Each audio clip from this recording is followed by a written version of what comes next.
తూర్పుగోదావరి జిల్లా తాడిపూడిలో విషాదం నెలకొంది.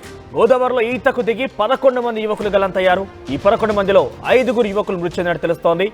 పవన్, దుర్గాప్రసాద్, పవన్, ఆకాష్, సాయి మృతి చెందినట్టు తెలుస్తోంది. మృతులంతా ఒకే గ్రామానికి చెందిన వారిగా గుర్తించారు. మహాశివరాత్రి రోజే ఈ ఘటన జరగడం అందరినీ కూడా విషాదానికి నెలకొల్పింది. ఒకసారిగా గ్రామంలో విషాదం నెలకొంది.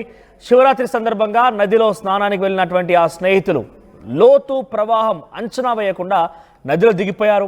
యువకుల మృతితో ఒక్కసారిగా కన్నీరు మిన్నీరుగా విలిపిస్తున్నారు కుటుంబ సభ్యులు. ఆ గ్రామం అంతా కూడా విషాద ఛాయలనుకున్నాయి. తూర్పుగోదావరి జిల్లాలో జరిగింది ఈ ఘటన. తూర్పుగోదావరి జిల్లాలో మహాశివరాత్రిని పురస్కరించుకొని గోదావరి నదిలోకి స్నానం ఆచరించేది వెళ్ళినటువంటి ఆ 11 మంది యువకుల్లో 5 మృతి చెందారు. పవన్, దుర్గాప్రసాద్ మీకు కనబడుతున్న ఆర్టీవీ స్క్రీన్ పైన ఇక్కడ ఫోటోలో కనిపించే వ్యక్తులే ఆ ఈతకు వెళ్ళి మరణించిన వ్యక్తులు.